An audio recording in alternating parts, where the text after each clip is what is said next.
4 मोमबत्तियाँ। रात का समय था, चारों ओर घुप्पर अंधेरा छाया हुआ था। केवल एक ही कमरा प्रकाशित था।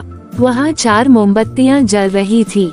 चारों मोमबत्तियाँ एकांत देख आपस में बातें करने लगी। पहली मोमबत्ती बोली, मैं शांति हूँ। जब मैं इस दुनिया को देखती हूँ तो बहुत दुखी होती हूँ। चारों ओर आपाधापी, लूट खसोट और हिंसा का बोलबाला है। ऐसे में यहाँ रहना बहुत मुश्किल है। मैं अब यहाँ और नहीं रह सकती। इतना कहकर मोमबत्ती बुझ गई। दूसरी मोमबत्ती भी अपने मन की बात कहने लगी, मैं विश्वास हूँ। मुझे लगता है कि झूठ, धोखा, फरेब, बेईमानी मेरा वजूद खत्म करते जा रहे हैं। ये जगह अब मेरे लायक नहीं रही। मैं भी जा रही हूँ। इतना कहकर दूसरी मोमबत्ती भी बुझ गई। तीसरी मोमबत्ती भी दुखी थी। वह बोली, मैं प्रेम हूँ। मैं हर किसी के लिए हर पल जल सकती हूँ, लेकिन अब किसी के पास मेरे लिए वक्त नहीं बचा। स्वार्थ और नफरत का भाव मेरा स्थान लेता जा रहा है। लोगों के मन में अपनों के प्रति भी प्रेम भावना नहीं बची। अब ये सहना मेरे बस की बात नहीं। मेरे लिए जाना ही ठीक होगा।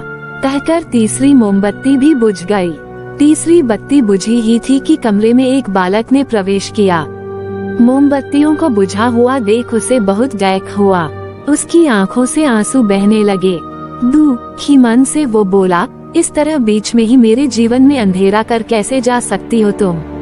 तुम्हें तो अंत तक पूरा जलना था, लेकिन तुमने मेरा साथ छोड़ दिया। अब मैं क्या करूँगा? बालक की बात सुन चौथी मोमबत्ती बोली, घबराओ नहीं बालक, मैं आशा हूँ और मैं तुम्हारे साथ हूँ। जब तक मैं जल रही हूँ, तुम मेरी लौ से दूसरी मोमबत्तियों को जला सकते हो। चौथी मोमबत्ती की बात सुनकर बालक का ढाढ़स बंध गया। उसने आशा के साथ शांति, विश्वास और प्रेम को पुनः प्रकाशित कर लिया। सीख, जीवन में समय एक सा नहीं रहता। कभी उजाला रहता है तो कभी अंधेरा।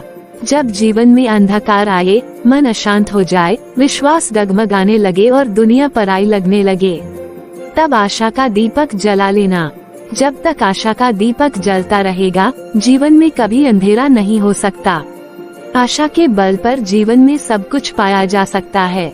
इसलिए आशा का साथ कभी ना छोड़े।